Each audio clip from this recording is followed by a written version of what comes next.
If I had an overall goal to this, it would be to help people understand those who go looking for things like this usually won't find it. It's not always a fun or exciting experience. Most of the time, what's out there beyond us isn't positive. The people that don't believe in this stuff, I get it. I wouldn't believe in it either if I were them, hadn't seen it, felt it, stayed up all night, literally tortured by it. Those who don't believe, sometimes it's better that way.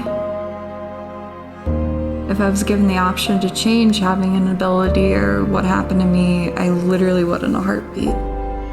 Being interested and educated is one thing, but dabbling in things you don't understand, well, you'll find out why that's not a good idea. Well, let's begin then.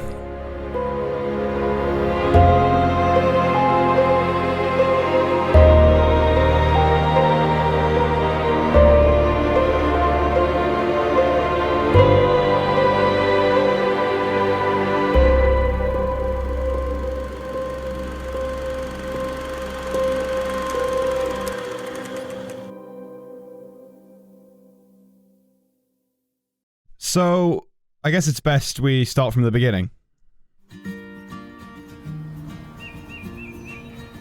My name is Allie. I'm 24 years old. I'm a mother, a wife, and I work full-time running my own business. I grew up in a small town in central Illinois, and I've lived in the area my entire life. Population of about 15,000 people. Average working class area. So, if you want to know what Illinois is like, just imagine a cornfield or a hill, and you've pretty much seen what central Illinois looks like. It was a nice place to grow up. The schools were good, people were alright, it's quiet, not much happens around here. I was born about 15 minutes away from where I grew up in a larger city just across the river. My parents had me at a younger age, just like when I had my daughter. My mom was 23 and my dad was 27 when I was born. I'm actually raising my daughter right down the street from where I lived as a small child. It's nice to take her around and show her all the places I went to as a child, taking her to the park that I loved. All of my family is close by too, and my husband's family, so that's nice. Oh, and I love animals. Seals are my favorite.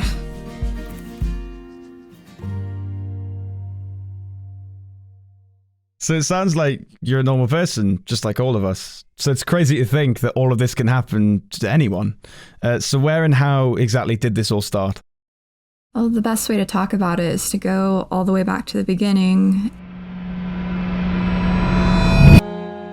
It's the endless loop of bad luck and misfortune, and I don't mean just like bad days or hard times. I mean like deaths, like violent deaths, illness, poverty, and demonic encounters too. So everyone in your family has seen the demon or felt something like it? Every single person. So what happened at this house, Allie? I'm gonna talk about things I've never told anyone, things that people don't want to talk about because it's too much, and I'm tired of hearing it. I know damn well it was too much because I went through it, but I refuse to be afraid of it anymore. The town I grew up in and live in now is not where this house is.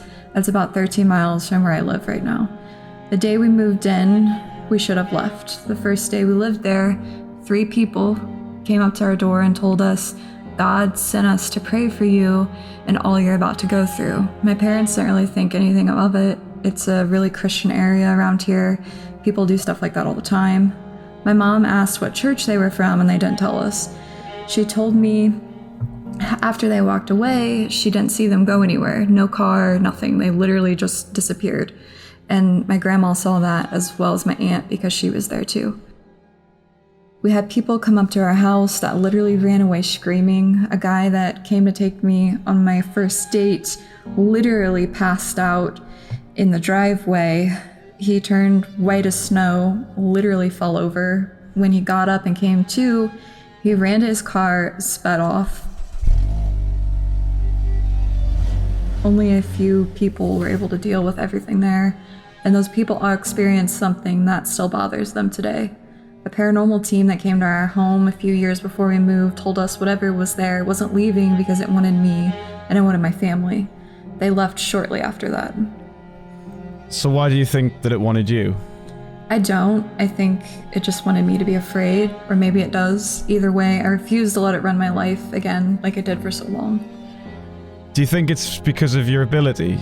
Like, when did it start for you? My parents told me I was 3. My great-grandpa, I call him Pappy, was bringing me home from his house. We were coming up the hill to the town we lived in, and I told him that I could see his parents in a car behind us. Mind you, I'm in a car seat facing forward, so I wouldn't be able to see what was behind me. And there was no car behind us. I described exactly what they looked like. They passed away a long time before I was even born. And the funny thing is, I'd never seen a photo of them either. I said, Pappy, I see your parents in an old fancy car behind us. And he said, what? Well, what do they look like? I was 3 and described exactly what his parents looked like without seeing a picture, like I said before. He turned pale. He didn't believe in this stuff, at least so I thought. My mom told me to when I was 6 months old. I would scream and look into the same corner in my room every night for a few years. She had no idea why. But I was terrified of whomever it was or whatever I was seeing. My parents made sure over and over again I didn't have a mental illness or anything of the sort, and I don't. I truly wish that's all this was, a delusion, take a pill and wipe it all away, but it's not that easy. My mom told me as a young child people would come up to her in public and to me and act like they were hypnotized by me, beg my mom to let them touch me or hold my hand. She said that people did it every time we left the house. It almost became impossible to go anywhere. People still do that to me now. People say that I draw them in. I don't know if that's good or creepy or whatever, but it happens. So people just come to you then? Tell you everything, or...? Yeah, and I don't know why. I'm not like a super people-y person or talkative. I've always been like a wallflower, keep to myself, mind my own. Well, I guess if you're not talking, you're listening. Maybe that's it? No, it's more than that. People literally tell me shit they've never told a soul. Or they tell me they've dreamt about me or something told them to come to me. It kind of creeps me out. It's nice that people trust me. I appreciate that. But sometimes I'm like, whoa, okay, I'm not Dr. Phil. So, would you really give away your ability if you could? No question. I'd do it right now if I could. I help a lot of people and I love that part. But there's too much bad that comes with all of this. So does anyone else in your family have abilities? Yes. My mother, her grandmother, my pappy, my grandfather, and my sisters. There's others too, but I don't know for sure, so I'm not going to mention them. So did it start with a particular person or family? Yes, Pappy's family. Well, I think we would all love to hear about him. From what you've told me already, he does sound like a great guy. He was the best.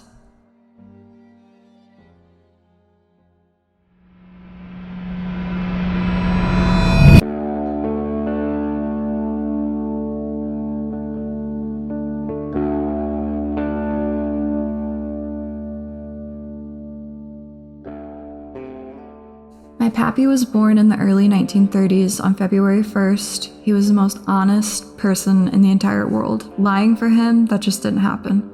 He was one of the people that was almost too honest. He grew up around the time of the Depression. People didn't have a lot of money, food, anything. He had a hard childhood. He had 5 brothers and 3 sisters. He always used to tell me the story about how he was born with teeth. And it's funny because my youngest sister was born with all of her teeth too. He said it was because he was ready to eat. He was the 4th child out of 8. He was really close to his mom, but not so much his dad. He used to tell me his dad was gone all the time trying to make what little money he could for them. He said that the soles of their shoes would get so worn out that he could feel the ground through his shoes when he walked. When he got older, he was really picky about his shoes because of it. He had the same pair of shoes for his entire life. He would literally stretch them out with a wooden shoehorn if they got too small because he refused to buy another pair. His mom and dad got into it a lot. His dad drank and drank to drown out the pain of everything going on. His mom was a hardcore Christian that I believed battled with having an ability she didn't understand or didn't want to. They didn't talk about those kinds of things then. It was a no-no. It was taboo.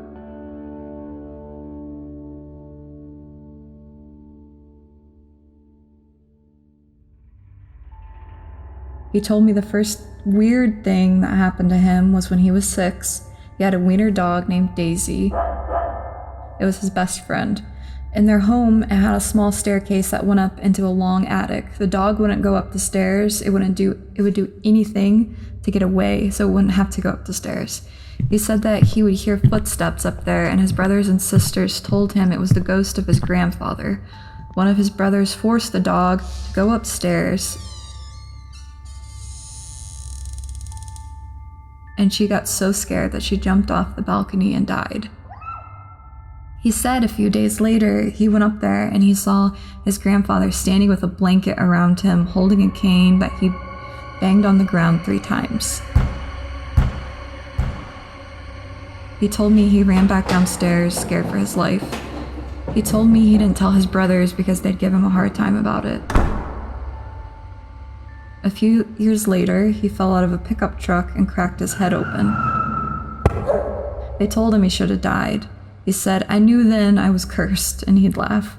In his teenage years, he was a tough guy. Nobody messed with him. He worked on cars. He was a real lady killer, from what he told me. He met my great-grandmother when she drove by with her current boyfriend and a few other girls in the back seat. He looked at my great-grandma and said, "Are you going with me or not?" And she laughed and said, "Well, where are you taking me?" And that was it. They were married for 60-something years. They were 17 and 19 when they met. He was a plumber for 30 years. He was in the army too for a brief period of time.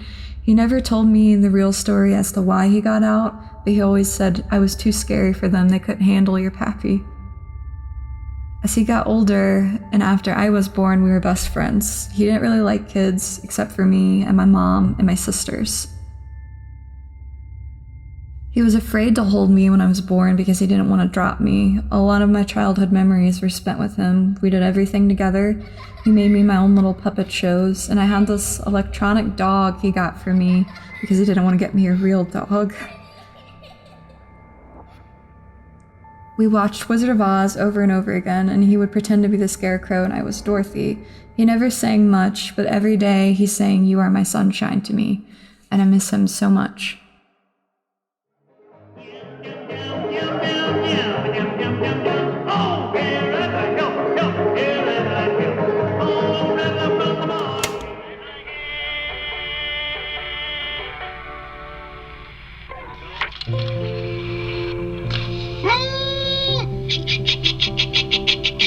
Where's that choo-choo train? Holler at the choo-choo train.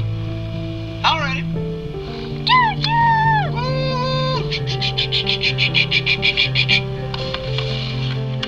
Runner, get the rabbit! Okay. Where's the squirrel? Get him, the squirrel! Stick him on. Bite him. Bite him!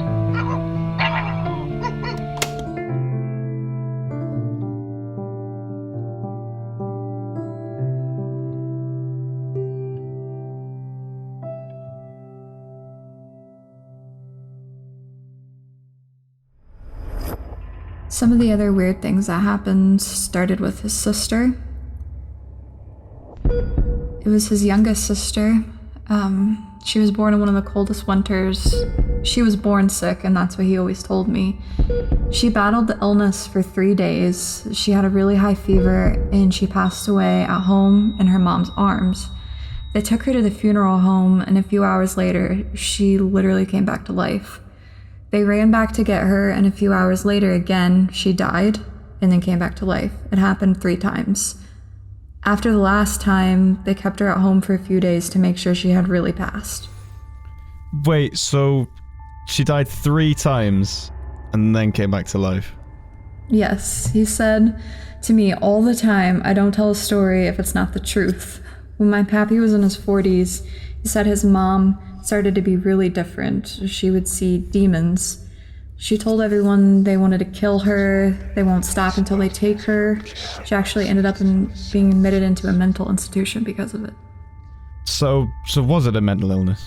No, I wish it would have been, honestly.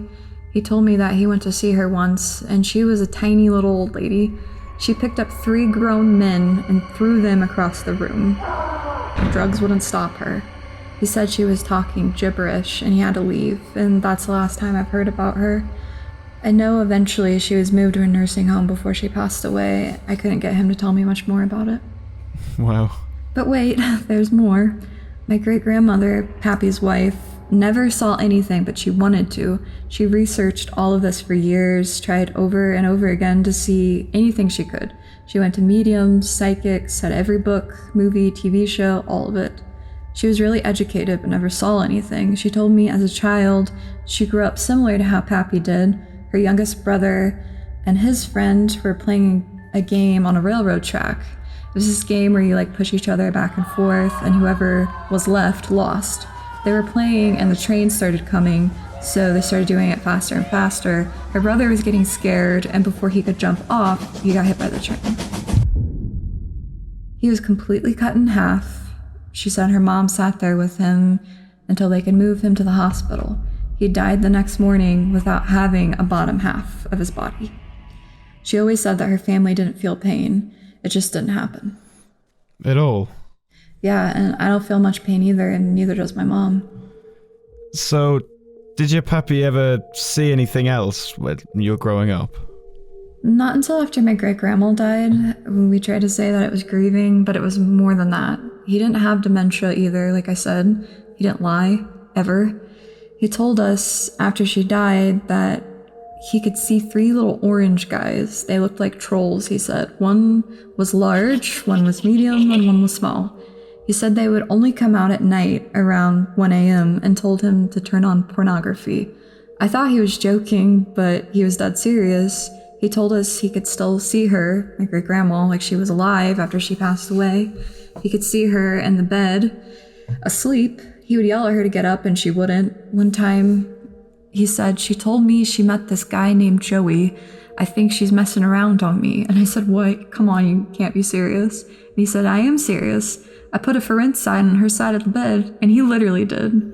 He also told me my great-grandma came to see him in the middle of the night from a spaceship, the first time he ever saw her after she died. Wait, so he saw 3 little trolls. What do you think that was? I mean, think about it, the 3. They aren't human-sized, and they always come to make him do things he shouldn't. I always thought maybe they were demons. I mean, he was a super intelligent man, and there's no way he made any of this up at all. So did you tell him that? He wouldn't listen to me. He said, well, they haven't hurt me or anything. I got my baseball bat. They won't hurt me. I try to hit them, and my hand goes right through them. And that was one of the last times I talked to him before he died. He used to tell me every day that when he died, he would do whatever he could to get rid of the curse on our family. A curse? Yeah, that's what he said it was. He said, I'll kick that spook's ass, beat him with my baseball bat, in his words. And did things change when he passed? It did, until recently. So do you think doing this series is part of getting rid of this? Remember when you asked me what my goal is? That's it. That's my real goal. So what about your mum's family? Well, that would all have to start with a farmhouse in Shadowman.